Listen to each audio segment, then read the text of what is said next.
కేంద్ర హోంశాఖ మంత్రి అమిత్ షా చంద్రబాబు గారి ప్రమాణ స్వీకారానికి ముందు రోజు రాత్రికే ఆయన ఆంధ్రప్రదేశ్ చేరుకున్నారు. ఆ రోజు రాత్రి చంద్రబాబు గారితో భేటీ అయ్యారు. ఈ నేపథ్యంలోనే వారిద్దరూ ఏం మాట్లాడుకొని ఉండొచ్చు, జగన్మోహన్ రెడ్డి గురించి మాట్లాడుకొని ఉండొచ్చని, జగన్మోహన్ రెడ్డి కేసుల గురించి మాట్లాడుకొని ఉండొచ్చని, ఆయన బెయిల్ రద్దు గురించి మాట్లాడుకొని ఉండొచ్చని, ఆయన్ని మళ్ళీ జైలుకి పంపించేలాగా మాట్లాడుకొని కూడా ఉండొచ్చు అంటూ కొన్ని వార్తలు ఇప్పుడు సోషల్ మీడియా వేదికగా చక్కర్లు కొడుతున్న నేపథ్యంలో ఈ అంశం మీద మనం విశ్లేషణ చేసుకునే ప్రయత్నం చేద్దాం. ప్రస్తుతం మనతో పాటు ఉన్నారు ప్రముఖ సీనియర్ జర్నలిస్ట్, ప్రముఖ రాజకీయ విశ్లేషకులు సిఎస్ రావు గారు. సార్తో మాట్లాడు. సార్ నమస్తే. సార్ నమస్తే. కేంద్ర హోంశాఖ మంత్రి అమిత్ షా గారు ఆంధ్రప్రదేశ్కి చంద్రబాబు గారి ప్రమాణ స్వీకారం కోసం వచ్చారు. అయితే చంద్రబాబు గారితో ఆయన భేటీ అయ్యారు. ఆ రోజు రాత్రి అసలు ఏం జరిగింది, చంద్రబాబు గారు అమిత్ షా గారు ఏం మాట్లాడుకున్నారు, జగన్మోహన్ రెడ్డి రాజకీయ ప్రస్థానం వారిద్దరి మధ్య చర్చకి వచ్చింది అంటూ కొన్ని వార్తలు ఇప్పుడు సోషల్ మీడియా వేదికగా చక్కర్లు కొడుతున్న నేపథ్యంలో ఏంటి నిజంగా వాళ్ళిద్దరి భేటీలో జగన్మోహన్ రెడ్డి ప్రస్తావన వచ్చిందా అంటే ఏం చెప్తారు సార్? సో ఒకటేంటంటే చంద్రబాబు నాయుడు విషయంలో చాలా క్లియర్, రాష్ట్ర ప్రయోజనాలు, రాష్ట్ర అభివృద్ధి, దీని మీదనే ఆయన దృష్టి అంతా ఉంది అని చెప్పి మనం క్లియర్గా చెప్పుకోవచ్చు. దీంట్లో అసలు ఎలాంటి సెకండ్ థాట్ అవసరం లేదు. దానికోసం ఏదైనా చేయడానికి ఆయన సిద్ధంగా ఉన్నారనేది కూడా తెలుగుదేశం పార్టీ వర్గాల్లో వినిపిస్తున్నటువంటి మాట. అలాంటప్పుడు రాష్ట్రం అభివృద్ధి చెందాలి అని అంటే పారిశ్రామికవేత్తలు రావాలి, ఉపాధి అవకాశాలు పెరగాలి, వాణిజ్యవేత్తలు రావాలి, ప్రభుత్వ రంగ సంస్థలు రావాలి. ఇది ఆయన ఆలోచన. ఇవన్నీ రావాలి అని అంటే మళ్ళీ జగన్మోహన్ రెడ్డి అనే అతను అధికారంలోకి వచ్చే అవకాశం లేదు అనేది సమాజంలోకి తీసుకెళ్ళాలి, పారిశ్రామికవేత్తల్లోకి తీసుకెళ్ళాలి, వాణిజ్యవేత్తల్లోకి తీసుకెళ్ళాలి. లేదంటే మళ్ళీ జగన్ వచ్చే అవకాశాలు ఉన్నాయి అని అంటే ధైర్యం చేసి వచ్చేవాళ్ళు కూడా ఉండరు. సపోజ్ ఇప్పుడు వస్తారనుకో, చంద్రబాబు నాయుడు చూసి, చంద్రబాబు నాయుడు బ్రాండ్ వాల్యూని చూసి, స్థిరమైనటువంటి ప్రభుత్వం ఉంది కాబట్టి, అక్కడ డెవలప్ చెందినటువంటి రాష్ట్రం కాబట్టి మనం పోయి అక్కడ పెట్టుబడులు పెట్టచ్చు అని చెప్పి వస్తారనుకో, మళ్ళా 5 సంవత్సరాల తర్వాత జగన్మోహన్ రెడ్డి అని అతను వస్తాడు అనేటువంటి సంకేతాలు ఉంటే వాళ్ళు వచ్చే అవకాశం లేదు. కారణం ఏంటంటే మళ్ళా ఆ కంపెనీల మీద ఈయన ఏం చేస్తాడు అనేది వాళ్ళకి తెలుసు. ఈ 5 సంవత్సరాలు చూసిన తర్వాత, 2019 నుంచి ఆయన పరిపాలన చూసిన తర్వాత, బట్ కియా లాంటి సంస్థే ఎక్స్పాన్షన్కి వెళ్లకుండా వెళ్ళిపోయారు కదా కియాలే.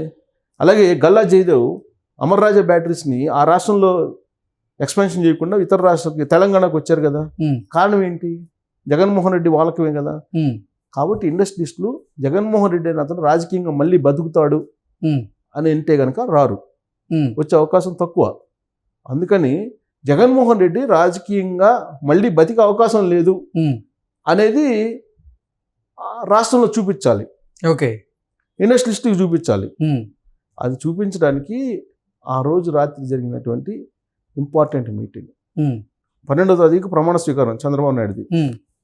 ఆ ముందు రోజు అంటే 11వ తారీఖు 10 గంటల తర్వాత చంద్రబాబు నాయుడుకి అమిత్ షాకి మధ్య అత్యంత ఇంపార్టెంట్ మీటింగ్ జరిగింది.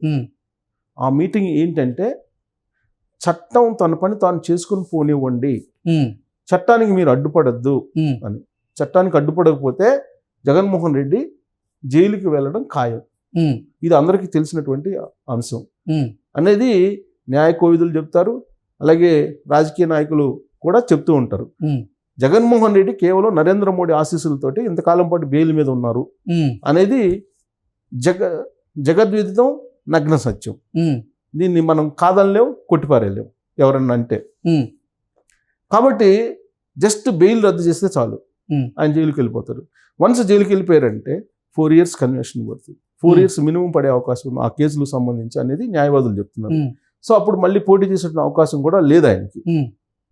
ఇలాంటి సిచ్యువేషన్ వస్తే ఆంధ్రప్రదేశ్ అభివృద్ధి మరింత వేగం అవుతుంది అనేది ఆలోచన.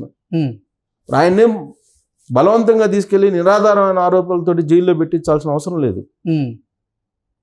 వాళ్ళిద్దరి మధ్య జరిగిన చర్చల్లో చంద్రబాబు నాయుడు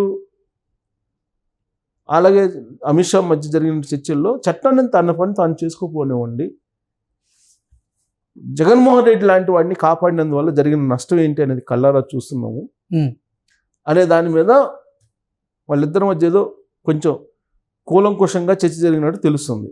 సరే, మంత్రి పదవులు, కేంద్రంలో స్పీకర్ని ఎవరు పెట్టాలి, తర్వాత మంత్రి పదవులు రాబోయే రోజుల్లో ఇంకా ఎవరికి ఇవ్వాలి, లేదంటే రాష్ట్రంలో మంత్రి పదవులు ఎవరికి ఇవ్వాలి, ఇవన్నీ కూడా చర్చకు వచ్చి ఉంటాయి. అది రావని చెప్పి మనం అనుకోలేము. ఎందుకంటే చంద్రబాబు నాయుడు పొలిటీషియను ఫక్త్, అమిత్ షా ఫక్త్ పొలిటీషియను.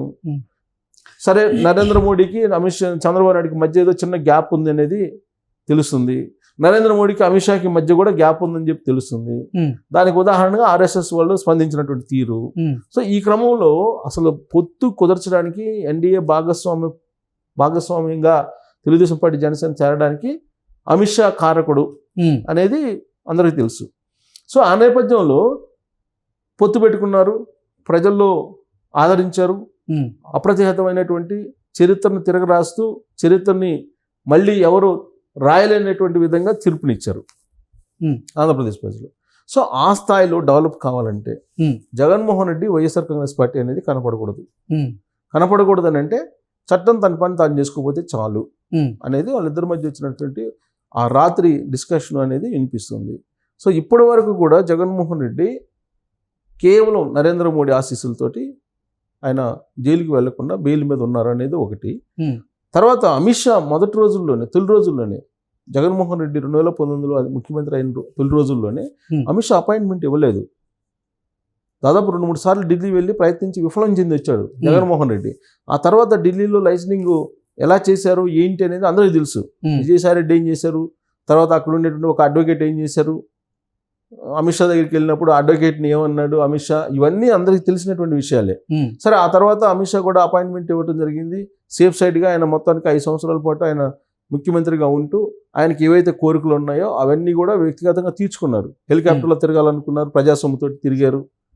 తర్వాత ప్రత్యేక విమానంలో విహారయాత్ర చేయాలనుకున్నారు, చేశారు. తర్వాత ఖరీదైనటువంటి బస్సుల్ని 30 కోట్లతో పెట్టుకొని రాష్ట్రం మొత్తం తిరగాలనుకున్నారు, తిరిగారు. తర్వాత 360 డిగ్రీల్లో ఎటు చూసినా తన ఫోటో కనిపించాలని చెప్పి అనుకున్నాడు, ఆ కోరిక తీర్చుకున్నాడు. తర్వాత తాడేపల్లి క్యాంప్ ఆఫీస్ నుంచి బయటికి రాకుండా పరిపాలన చేయాలనుకున్నాడు, చేశాడు. ఇవన్నీ ఆయన ఏమైతే అనుకున్నారో అవన్నీ చేశాడు. అందుకే ఆయన ఏమన్నారంటే, నాకు ఒక ఛాన్స్ అంటే ప్రజలు ఇచ్చేశారు, నేను ఏం కావాలనుకున్నా అది చేశాను, నేను సాటిస్ఫాక్షన్గా ఉన్నాను, నేను ఆనందంగా దిగిపోతానని చెప్పి అన్నారు. అతను ఊహించినటువంటి పదవి అది. సో అతను ఊహించినటువంటి పదవి వచ్చింది, ఆయన సాటిస్ఫై అయ్యాడు, నేను ఆనందంగా దిగిపోతానని ఆయనే చెప్పాడు. ప్రజలు కూడా అదే చేశారు, ఆనందంగా దిగిపో బాబు ఇంక చాలు అని చెప్పి. సో ఇప్పుడు భవిష్యత్తులో కూడా ఈయన అసలు ఇక మళ్ళీ రాజకీయంగా బతికించకూడదు అనేటువంటి కాన్సెప్ట్లో ఇప్పుడు ప్రజలు ఉన్నారు అనేటువంటి భావన ఇండస్ట్రీస్కి కల్పించాలి. అలా కాకపోతే నీకు పెట్టుబడుల ఒరవడి అనేది, ప్రవాహం అనేది ఉండదు. పెట్టుబడులు తీసుకురాగలరు చంద్రబాబు నాయుడు 5 సంవత్సరాలు ఉంటారు కాబట్టి, కానీ పెట్టుబడులు తమంతగా తావు వచ్చేలాగా వాతావరణాన్ని కల్పించాలి. ఆ పరిస్థితి కల్పించాలంటే జగన్మోహన్ రెడ్డి వ్యవహారాన్ని ఏంటి అనేది తేల్చాలి. ఇప్పుడు జగన్మోహన్ రెడ్డికి సంబంధించి రాజకీయంగా ఒకటి చట్టసభల్లో ఆ పార్టీ అయితే నాకు తెలిసినంత వరకు విలీనం అయ్యేదానికి ఎక్కువ ఛాన్సులు ఉన్నాయి. అటు లోక్సభలో కానీ రాజ్యసభలో కానీ. అలాగే ఆంధ్రప్రదేశ్ అసెంబ్లీలో కూడా 11 మంది ఎమ్మెల్యేల్లో 4 టీడీపీ తోటి ఆల్రెడీ టచ్లో ఉన్నారు, 2 జనసేన తోటి ఉన్నారు, మిగిలిన వాళ్ళు బీజేపీ తోటి టచ్లో ఉన్నారు.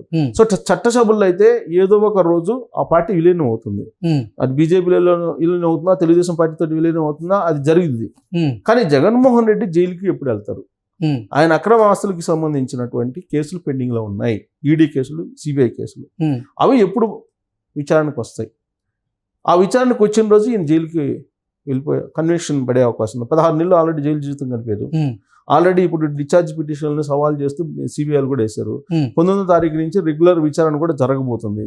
ఈ రెగ్యులర్ విచారణ జరిగితే అప్పుడు ఆయనకి కన్విక్షన్ పడేటువంటి అవకాశం, జైలుకి వెళ్ళేటువంటి అవకాశం ఉంది. తర్వాత ఈయన బెయిల్కి సంబంధించి ఆల్రెడీ ఇప్పుడు శుక్రవారం రోజు హాజరు కావాలి, ఇంతవరకు శుక్రవారం రోజు హాజరు కావట్లేదు. రఘురామకృష్ణరాజు ఆల్రెడీ దాని మీద పిటిషన్ కూడా వేస్తున్నాడు. ఇప్పుడు శుక్రవారం నుంచి ప్రతి శుక్రవారం ఆయన హాజరు కావాలి. ఆయన మొన్న శుక్రవారం హాజరు కాలేదు, కోర్టు కూడా సమన్లు ఇవ్వబోతుంది. సో ఈ క్రమంలో వీలున్నంత తొందరగా జగన్మోహన్ రెడ్డిని చట్టం జైల్లోకి పంపించబోతుంది, చట్టం పంపిస్తుంది, దానికి దయచేసి మీరు అడ్డుపడద్దు అని ఏదో వాళ్ళిద్దరి మధ్య చర్చ జరిగినట్టు, ఆ మేరకు అమిత్ షా కూడా హామీ ఇచ్చినట్టు ఆ రాత్రి జరిగినటువంటి ఎపిసోడ్. ఓకే. సో అది కనుక వర్కౌట్ అయితే జగన్మోహన్ రెడ్డి మ్యాక్సిమం 6 నెలల్లో జైలుకి వెళ్ళేటువంటి అవకాశం ఉంది. దాంతో ఇండస్ట్రియలిస్టులు తర్వాత పెట్టుబడుల ప్రవాహం ఆంధ్రప్రదేశ్కి హోరెత్తేటువంటి ఛాన్సెస్ అయితే ఉన్నాయి. Okay sir, thank you so much.